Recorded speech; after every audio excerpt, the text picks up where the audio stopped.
Well, hello there and welcome. You're watching World News Program with me, Kunfa Zachary, and up next are the top stories.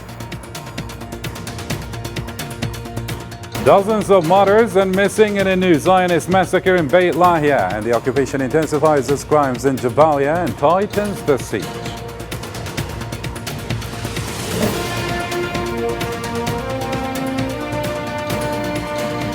Also coming up, Algeria and Tunisia reaffirmed that independent Palestinian state is the just and final solution to the Middle East conflict. And new mass marches denounced the genocide in Gaza, demanding an end to normalization.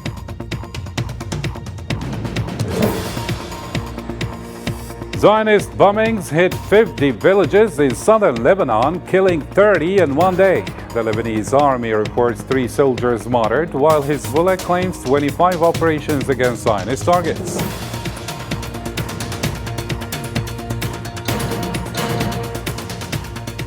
Algeria and Tunisia praise growing bilateral relations and commit to implementing tripartite summit decisions, and they urge free elections to unite Libya and emphasize joint efforts for strategic integrations. More details right after this break.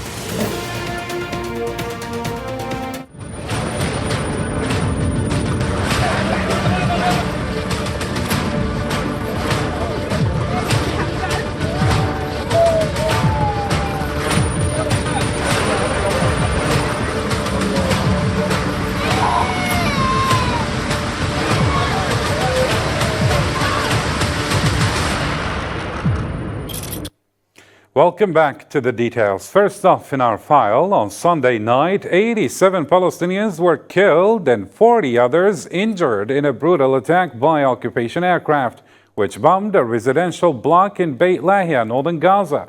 The building was completely destroyed, crushing the displaced residents inside it, many of whom were women and children. The story with Zahra Farjani.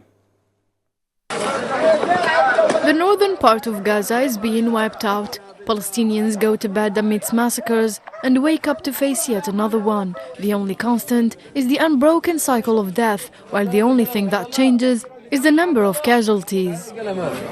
The destruction in Beit Lahia stands as a symbol of the existential battle the Palestinians are faced to fight on their stolen land. They have no choice in this, either flee and seek refuge or face death under relentless bombardment. We were asleep around 12 a.m. when it suddenly felt like an earthquake hit the area. Debris was falling on us. We rushed outside after hearing the screams of women and children and found that our neighbors had been targeted by massive bombs. Tons of explosives had fallen on a residential neighborhood full of civilians and displaced families. What's happening in northern Gaza amounts to ethnic cleansing, racism and crimes against humanity, a brutal triad the international community has chosen to overlook. The US administration, however, goes further by supplying the occupation with weapons used to execute the people of Gaza. All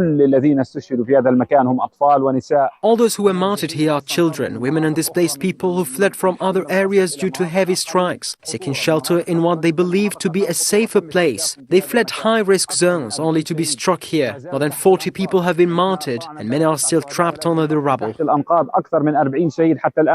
The United States also waves its veto power like a weapon, blocking any efforts to halt the Zionist killing machine in Gaza. Even more shocking, US officials, including Defense Secretary Lloyd Austin, have gone as far as to justify the killing of civilians, though, as he put it, less than necessary. America continues to tighten its grip on Gaza with a combination of weapons and political support, allowing the occupation to extend its assault. What makes the situation even harsher are the provocative statements from US officials. So how many lives must be lost before the Gaza Holocaust comes to an end? Palestinians were killed and others injured in artillery shelling targeting an Ottawa school in Jabalia camp, northern Gaza. Palestinian medical sources reported that on Sunday afternoon, occupation aircraft bombed the El Fakour area west of the camp, resulting in several deaths and numerous injuries.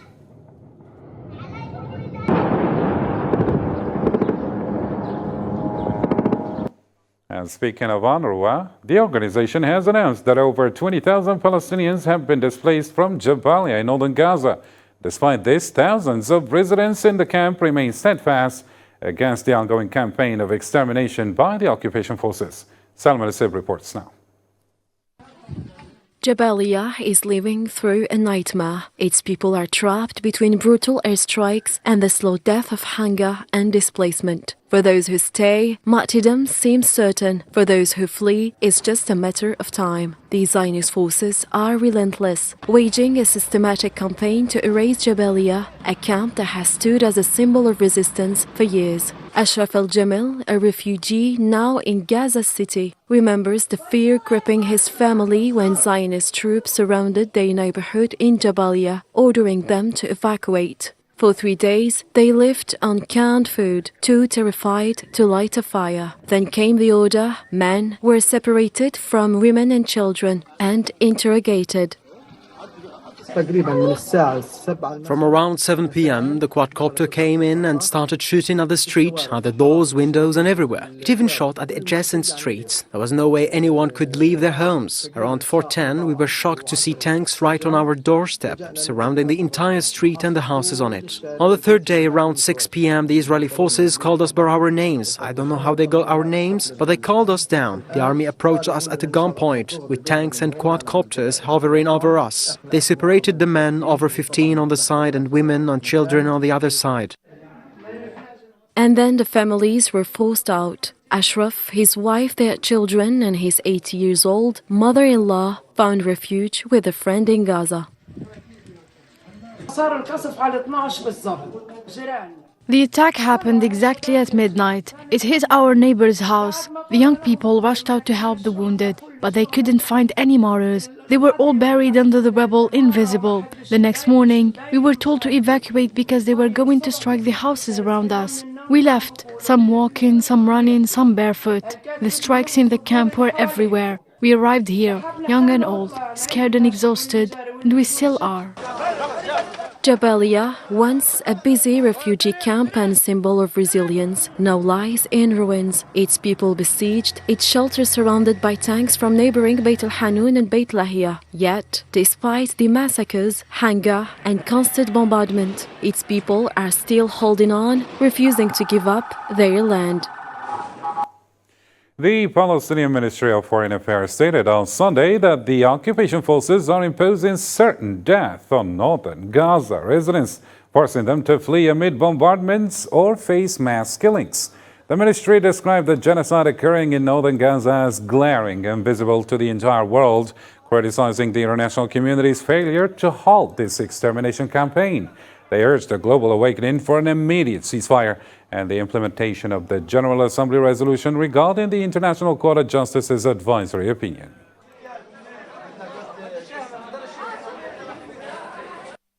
The occupation army is imposing on citizens in northern Gaza either displacement under bombardment or individual and collective killing, resembling a certain circle of death in both cases. The international failure to stop the war of extermination and displacement has become a cover exploited by the Israeli government to persist in carrying out more deadly and genocidal acts.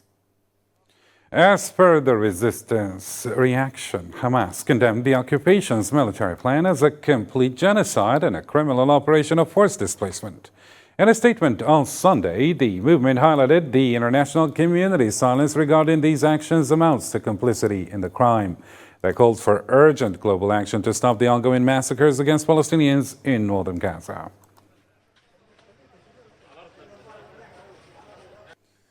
And among the crimes, the occupation forces assassinated 4 water engineers from the International Federation of Charitable Organizations and Oxfam in Khan Yunis, southern Gaza.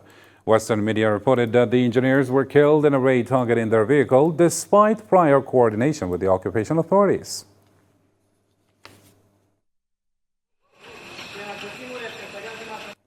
Occupation forces carried out 7 massacres, killing 84 Palestinians and injuring 158, including 40 critically, all within just 24 hours. The Palestinian Ministry of Health reports that the death toll since October 7, 2023 has now risen to 42,603, with nearly 100,000 injured. On Sunday morning, 4 Palestinians were martyred in bombings of Al-Mawasi area west of Rafah and Kharbat al-Adas.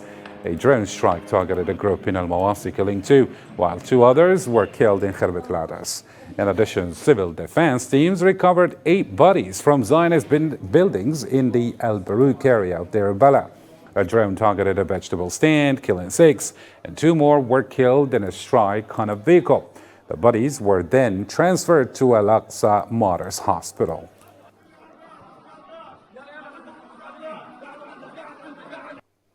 In the occupied West Bank, a young Palestinian man, Karim Imad Mazid, was martyred after being run over by occupation forces during raids in Nablus, Tulkarem, Jenin, and other towns. Medical sources reported that he suffered severe head injuries after being hit by a jeep while riding his motorcycle in a Nabda. The Palestinian Ministry of Health for its part announced that the death toll in the West Bank, including Al-Quds, has now reached 759 since October 7, 2023. Among the martyrs are 165 children and 18 women, with over 6,500 injuries recorded during this period alone.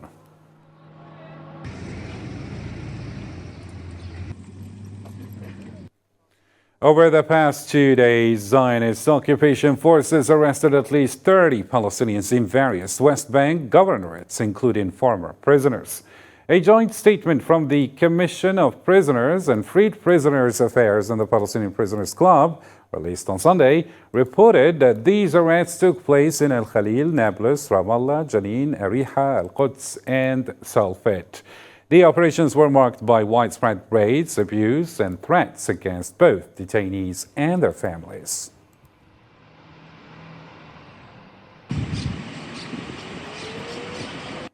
And on Sunday, over 1,300 Zionist settlers, along with 300 tourists, stormed the courtyards of Al-Aqsa Mosque through Al-Maghrib Gate, heavily protected by occupation police.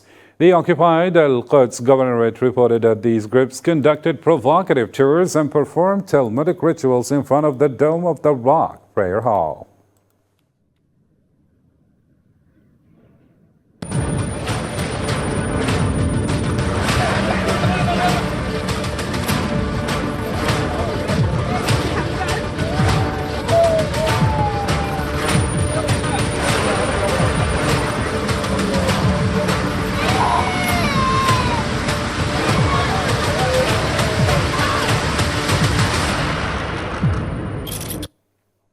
And in international reactions, Algeria and Tunisia reaffirmed their unwavering support for the Palestinian cause amid the ongoing situation in the occupied territories. At a joint press conference in Algiers, Algerian Foreign Minister Ahmed Attaf and Tunisian counterpart Mohamed Ali Nafti emphasized that establishing an independent and sovereign Palestinian state is the just and final solution to the Arab-Israeli conflict.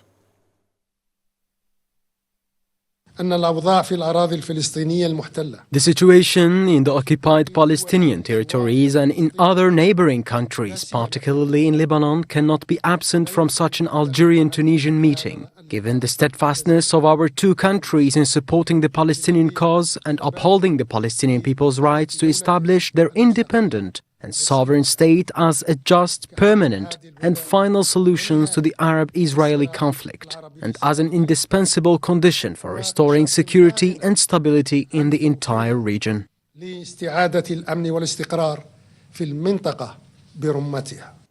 And in another topical development, on Saturday, several Moroccan cities saw massive marches protesting the ongoing Zionist massacres in Palestine and calling for the end of normalization between the Moroccan regime and the Zionist entity. In Casablanca, hundreds of Moroccans rallied in solidarity with Palestine and Lebanon, condemning the genocide in Gaza that has persisted for over a year. They also demanded the immediate closure of the so-called Zionist liaison office in Rabat.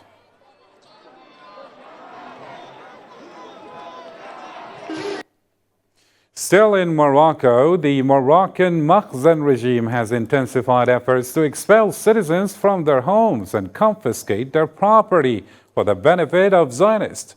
In cities like Marrakesh and Casablanca, security services have forcibly evacuated Moroccan citizens, claiming to return property to its original owners from the occupied Palestinian territory studies.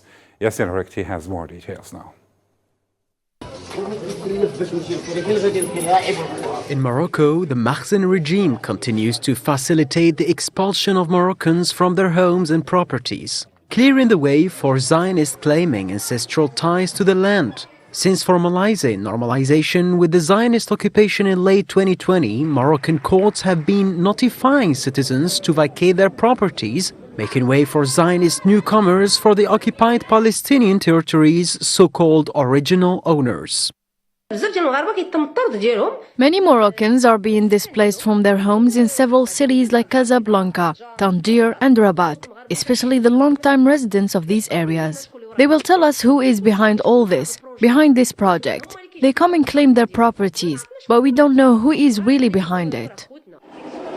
In a nation sprinting toward full normalization, even legal ownership no longer shields Moroccans from losing their homes. Public authorities are demolishing properties to make room for projects benefiting Zionists simply because claims that their ancestors once owned the land. We're talking about large areas. Currently, there are many protests and confrontations. But the same scenario that Moroccans are facing will be repeated. The destruction and eviction of Moroccans from their homes with the complicity of local authorities. According to Moroccan opposition figures like Badr al-Aidoudi, the rapid displacement of Moroccans points to a larger agenda establishing Jewish cities in Morocco, as part of the Zionist effort to relocate settlers from the increasingly insecure settlements in the occupied Palestinian territories. This is a settlement situation, occupation and eviction of Moroccans in an obvious way. The coming months and years will see even more Moroccans displaced, their lands taken, as the Moroccan regime continues to compromise its sovereignty and land to serve the criminal Zionist occupation.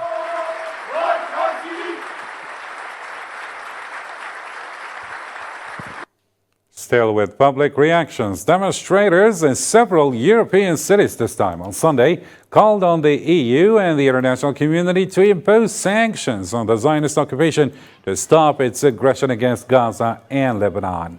Major protests took place in Brussels, Oslo, Rotterdam and Genoa, where participants condemned the violence and demanded a ban on arms supplies to the Zionist entity, as well as an end to US funding and complicity in the genocide. However, in Berlin, police used dogs to disperse protesters on Saturday night who were speaking out against the ongoing crimes in Gaza. The demonstrators were taken aback by the police's violence tactics against their peaceful protests.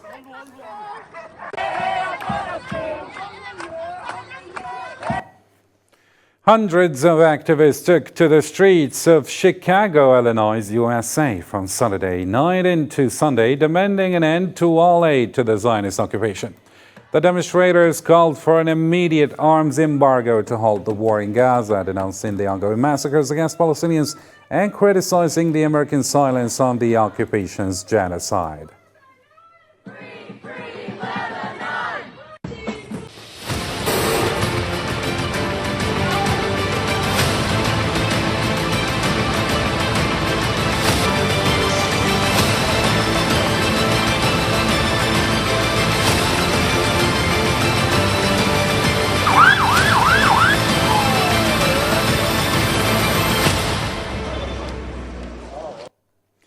To the latest developments in Lebanon now. In the past 24 hours, relentless Zionist bombing in Lebanon resulted in the deaths of 30 people and injuries to 135 others. The Lebanese Ministry of Health, meanwhile, reported that the total death toll since the aggression began last year has now reached 2,448, with 11,471 injured. On Sunday alone, 11 Lebanese were killed in southern Lebanon, including 7 in airstrikes in Shrifan, Burj Rahal in the Tyre district, 2 in Kfar Dunin in Beit Jbeil, and 4 in the Ksar Zatar neighborhood in Nabatea. Airstrikes also targeted the town of Hanin.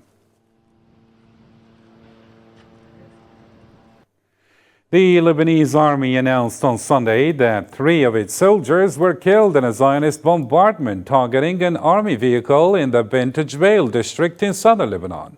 According to the army statement, the strike hit an army vehicle on Ain al-Ebel Hanin Road, raising the total number of Lebanese army martyrs since September 23rd to 8 soldiers.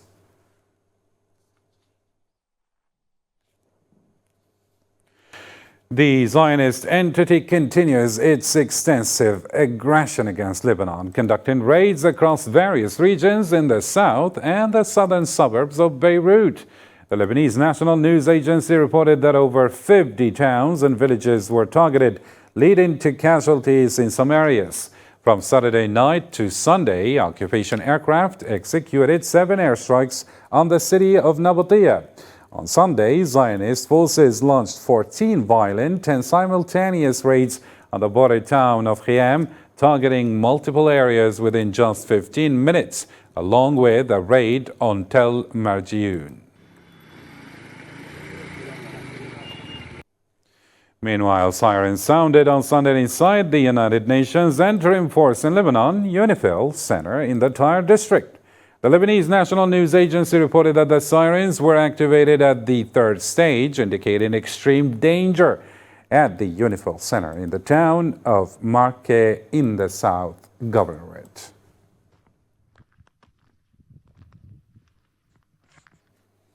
Lebanon state media reported fresh Zionist air raid on Beirut's southern suburbs. Amid the chaos, residents are expressing anger and concern.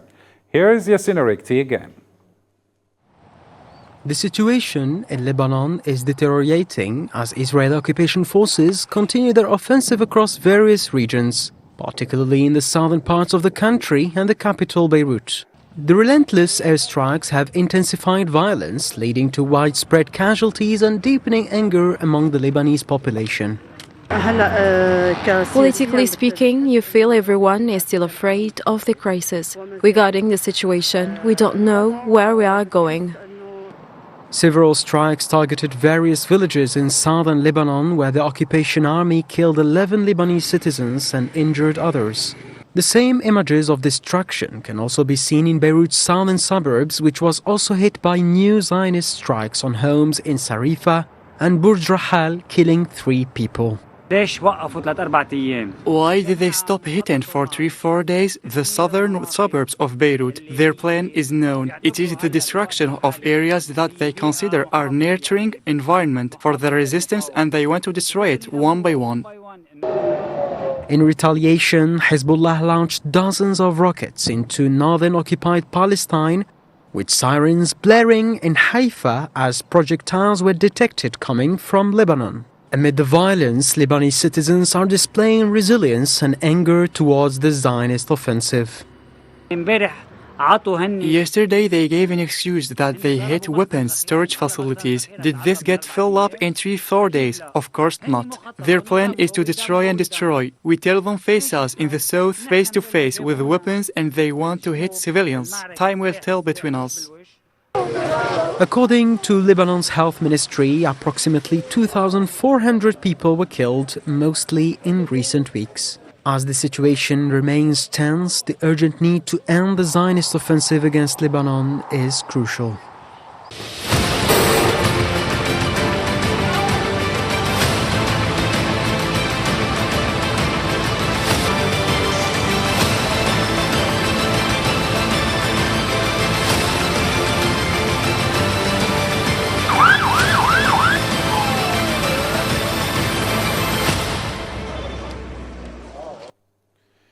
To other topical news, and in Algeria, in a cabinet meeting on Sunday, Algerian President Abdelmadjid Tebboune directed the Minister of Agriculture to review the National Product Marketing Organization and proposed a law for a price ceiling system. He emphasized accountability and prioritizing citizens' needs among public employees. Abdelmadjid Tebboune also ordered no restrictions on importing essential raw materials, but insisted imports should be limited to promote national production and protect financial reserves. The cabinet also approved measures for students and research professors at the Sidi Abdullah Science and Technology Pole, which Abdelmadjid Tebboune called a significant gain for national security, urging, however, ongoing collaboration with the Ministry of Defense to protect the country's assets.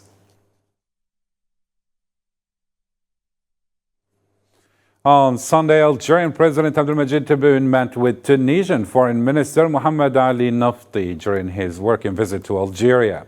The meeting was attended by the director of the Algerian Presidency Office, Barlam Balam, and Algerian Foreign Minister Ahmed Attaf, as stated by the Algerian Presidency.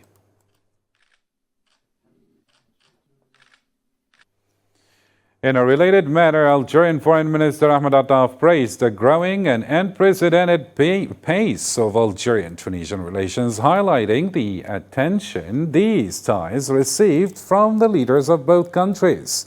He commended his Tunisian counterpart for choosing Algeria for his first bilateral visit outside Tunisia since his recent appointment, emphasizing that the visit comes at a significant time for both nations following their successful presidential elections. I take this opportunity to commend the timing of this visit, which occurs in a crucial context for Algeria and Tunisia, following the success of the presidential elections in our countries. The meeting I had today with my brother, the Tunisian minister, represented a new opportunity to assess the growing and unprecedented momentum of Algerian-Tunisian relations under the special attention of the leaders of both brotherly countries.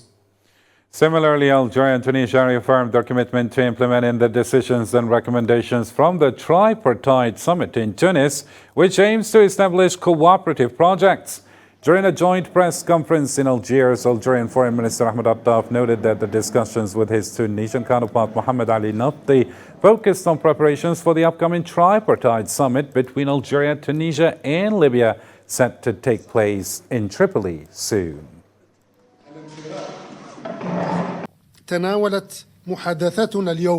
Our discussions today focused on the preparations for the upcoming tripartite summit between Algeria, Tunisia, and Libya, which is expected to be held soon in the Libyan capital, Tripoli. We also emphasized our commitments to implementing the decisions and recommendations from the Tunis summit, which aim to establish tripartite cooperation projects aligned with the shared interests, concerns, and priorities of our three countries. Still with the same file, Algeria and Tunisia reiterated their call for free and fair elections in Libya to end the country's ongoing disagreements and divisions. At a joint press conference in Algiers, Algerian Foreign Minister Ahmed Attaf emphasized the need to keep Libya free from foreign interference, stating that this is essential for putting the country on a path to security and prosperity. Algeria and Tunisia continue to defend with the same conviction and unison the right of our Libyan brothers to emerge from the crisis affecting them, far from any foreign interference, and to organize free and transparent elections, which will allow us to definitively turn the page on differences and divisions in order to put Libya back on the path of peace, security, and prosperity. And in a different story, Sahrawi Foreign Minister Mohammed Sedati reaffirmed the Sahrawi people's determination to exercise their full right to self-determination and achieve independence. In statements to the Algerian International Channel, All 24 News, during the celebrations for the 50th anniversary of the General Union of Sahrawi Workers, Sedati reiterated their rejection of any attempts to circumvent this right or deviate from the UN plan to resolve the Sahrawi issue once and for all.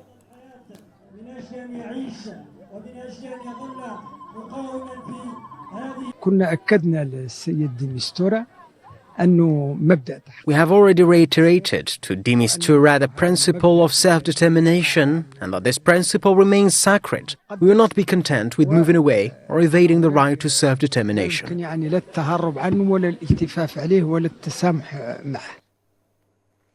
All right, it's time to catch up on more news stories in the News in Brief now. Ukraine targeted a Russian explosives factory in Chersinsk with drone, while Russia claimed to have thwarted the attack. In retaliation, Russia struck Ukraine, injuring 17 in Kryvyi Rih and affecting 37,000 in Sumy. The Russian Defense Ministry intercepted 5 HIMARS missiles and 142 drones in 24 hours. Angolan President João Lourenço held consultations on Saturday with the presidents of the Democratic Republic of Congo and Rwanda regarding a resolution in eastern DRC. This follows disagreements over the results of a recent peace talk in Luanda with the Congolese government, accusing Rwanda of supporting the M23 rebel group fighting against the DRC army. In Atlanta, singer Usher appeared on stage with Kamala Harris to show his support. Harris took the chance to call Donald Trump not serious and warned that his return to power would have brutally severe consequences. Meanwhile, Trump campaigning in Pennsylvania didn't hold back either. He called Harris a rotten vice president and took a shot at President Biden, labeling him mentally deficient. Cuba is experiencing a prolonged power outage for the second night, with most neighborhoods in Havana in the dark, except for hotels and hospitals with emergency generators as well as a few private homes. The country is also preparing for the imminent arrival of Hurricane Oscar, expected to hit the eastern part of the island today. And with this, our news bulletin comes to a close. For more, you can always check our social media platforms. From me and the rest of the team, thank you for keeping it here on All 24 News. Until next time, do take care.